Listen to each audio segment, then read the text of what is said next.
መቄዶንያና በሌሎች እርዳታ ድርጅቶች ላይ የተነሳው ጥያቄ ትክክል ነው ብዬ ነው የማስበው። መልካም እያደረጉ ያሉ ራሳቸውን ለበጎነት የሰጡ ሰዎች እንዳሉት ሁሉ ለመብላት የቆሙም እንዳሉ ግልጽ ነው። በግዴታ የምርጫ ካርድ ማስወጣት ህገወጥ መሆኑ ተገለጸ። ብዙዎች እየተጨነቁ አሉ ከዚህ ጋር ተያይዞ። ስለዚህ ህግ የምለው ይሄንን ነው። ሰዎች ባልተለመደ መልኩ ተቃውሞ ውስጥ የገባው መቄዶንያ ለህግ ሊቀርብ እንደሚችል እየተነገረ አለ። በየትኞቹ ምክንያቶች ነው? ግን አቀናባሪ ካሙዙ ካሳ እንግዲህ ብልጽግናን ሊወክል ነው። ይሄ ግን ብዙ ተቃውሞችን አንስቷል። የሰዎች አስተያየት ምንድን ነው የምለው አንድ በአንድ በዚህ ቪዲዮ እንመለከታለን። ሌሎችም እንደተጠበቁ አዝናኝ፣ አስተማሪ፣ ቆንጆ ወቅታዊ የሆኑ ሐሳቦች አሉ። ሁላችሁም ይህንን ቪዲዮ ላይክ አድርጋችሁ ቤቱን ሳብስክራይብ በማድረግ እስከ መጨረሻው ቆይታ አድርጉ። ይህ አቦክ ሚዲያ ነው ማለት ነው።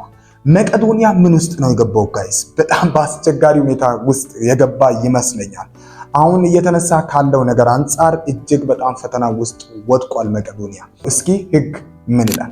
ጥያቄ ማንሳት አይደለም ለህግ ጭምር ሊቀርቡ ይገባል። ከሰሞኑ በዚሁ በሶሻል ሚዲያ በመቄዶንያና በሌሎች ገቦች እርዳታ ላይ በተሰማሩ ግለሰቦች ላይ አንዳንድ ጥያቄ እየተነሳባቸው ይገኛል። ይህንን ጥያቄ ተከትሎም ጥያቄዎች ላይ ደግሞ ብርቱ ተቃውሞ እየተነሳባቸው ተመልክቻለሁ። ይህንን ጉዳይ በተመለከተ እንደ ግለሰብ የራስን ምልከታ፣ እንደ ጠበቃ ደግሞ አንዳንድ ነጥቦችን ከህግ አንጻር አንስተን እንመለከታለን።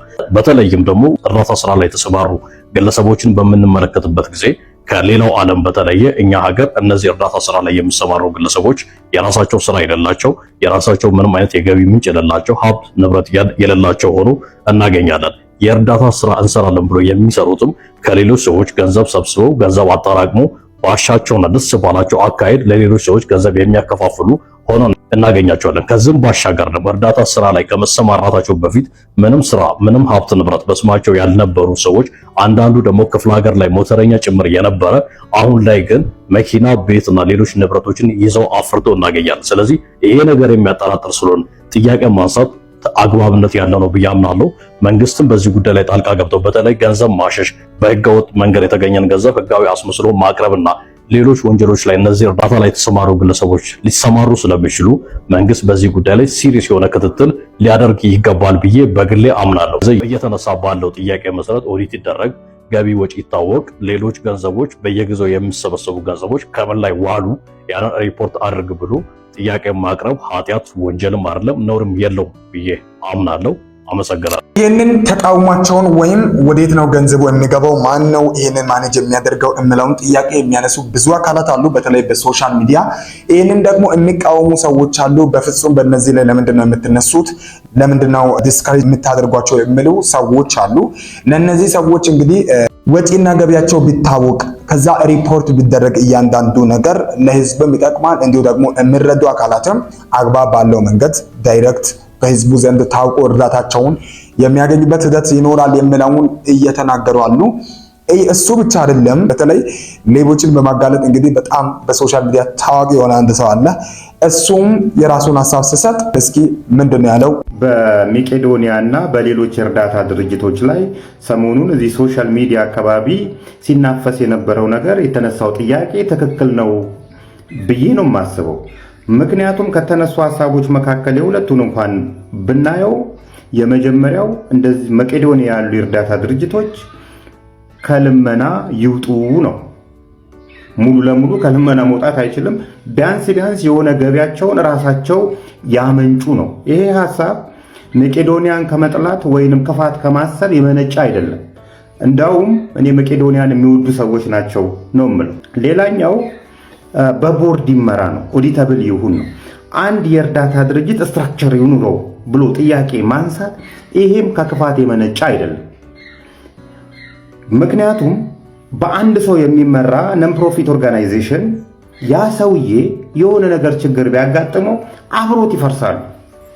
እንደዚህ አይነት ድርጅቶች ለሁሉም ነው የሚሆነው። ባይዘ ይሄ ለመቄዶንያ ብቻ ሳይሆን ለፕሮፊት ኦርጋናይዜሽንም ነን ፕሮፊት ኦርጋናይዜሽንም ይሄ ይሆናል። ሁለት ሐሳቦችን አስተውሉ። የመጀመሪያው ራሳቸውን ችለው ገቢ ቢኖራቸው መልካም ነው የሚል ነው።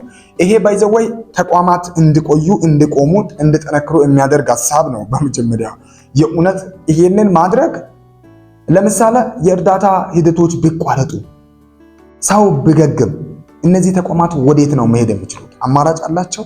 ይሄን አስባችሁ ታውቃላችሁ? ሳውናው በሰው ተደግፈው የሚቀጥሉ ከሆነ ለራሳቸው አደጋ አለ።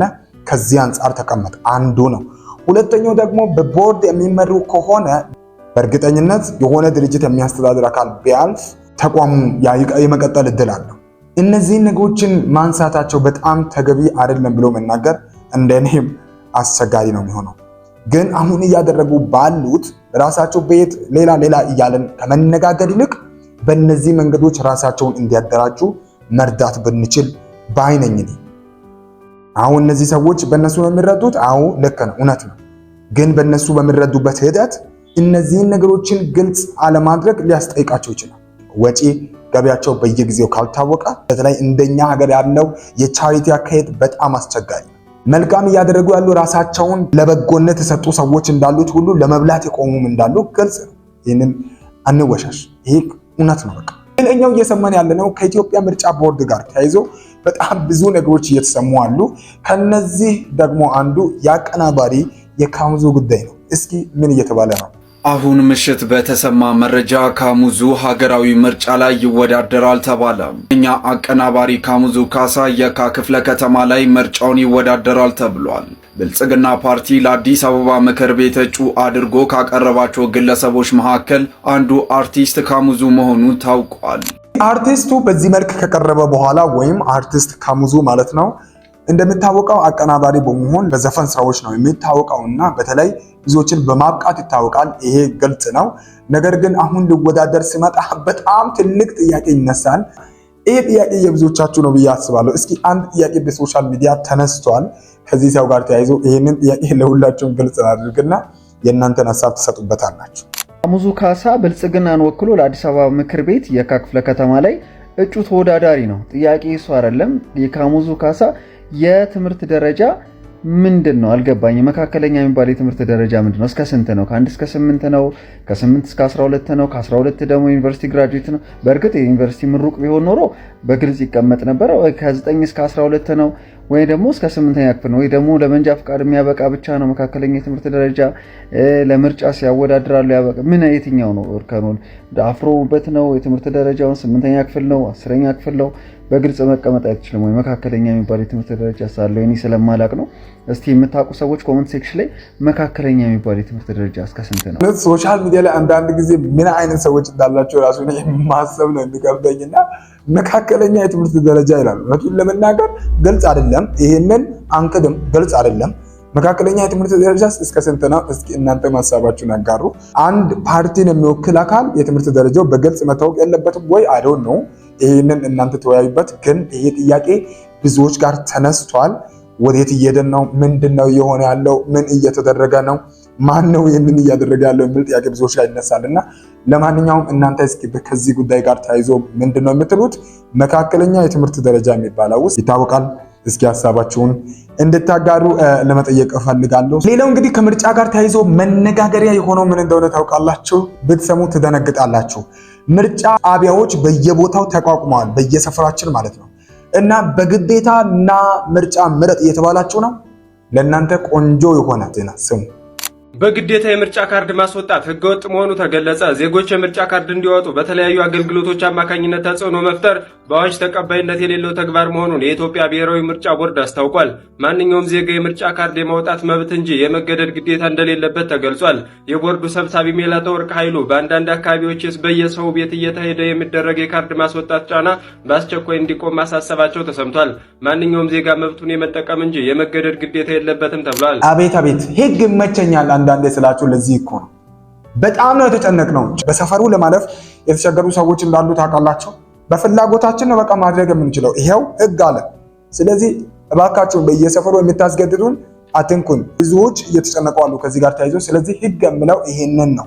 ህግ ከፈለገ ነው ሰው መውሰድ ያለበት፣ ካልፈለገ መፍቱ ነው። ስለዚህ በግዴታ እና ብለህ ግዴታ እጅ ጠምዝዘህ ምናምን አስገብተህ የምትሰጠው ምንም አይነት የምርጫ ካርድ የለም። ይሄ በሶሻል ሚዲያ እንግዲህ መታወቅ ያለበት አንዱ ነገር የምርጫ ካርድ በግዴታ ሳይሆን በፍላጎት ላይ ተመስርተን የምናገኘው። ሶሻል ሚዲያ ላይ ብዙ ስራዎችን የሚሰሩ ወጣቶችን፣ ተማሪዎችን እንዲሁ ደግሞ ልጆችንም አውቃለሁ። ግን እንደነዚህ እንደ ጉተማና ብሩ ያሉ ድንቅ ተስጦ ያለውን ሰው ታለንት ፉል የሆነ ሰውን አላየው። ከምሬን ነው የምላችሁ። ይሄንን ሰው ስለምን አይደለም ወይም የሆኑ ሰዎች ስለተናገሩ ሳይሆን እኔ በደንብ እማምንበት እንዴት ለፍታው አንድ ቪዲዮ እንደሚያዘጋጁ ጋይስ በጣም ገርመውኛል። እስኪ አንድን ቪዲዮ ከሰሞኑን ሰርተዋል። የምር በጣም ድንቅ ችሎታ የታየበት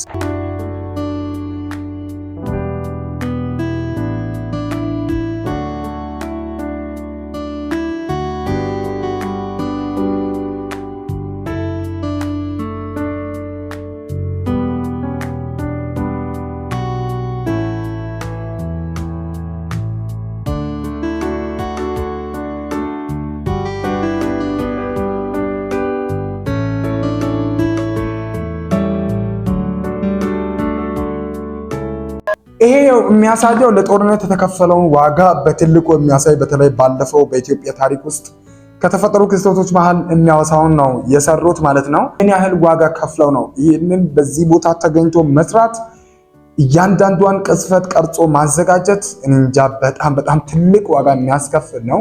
እነዚህ ልጆች አልተበረታቱም። በጣም በበቂ ልክ በህዝብ ዘንድ ተቀባይነት አላገኙም ባይ ነኝ። በጣም የምር ምርጥ ናችሁ፣ ትችላላችሁ። እኛ እንዴት ሰነፎች እንደሆነ ነው በእናንተ ያስተዋል ነውና፣ ግን ጉተማና ብሩ በቃ ልደነቁ የሚገቡ ኢትዮጵያውያን ናቸው። አሮን ነው እኔ በጣም አስገርመውኛል። እጅግ በጣም ምርጥ ናችሁ።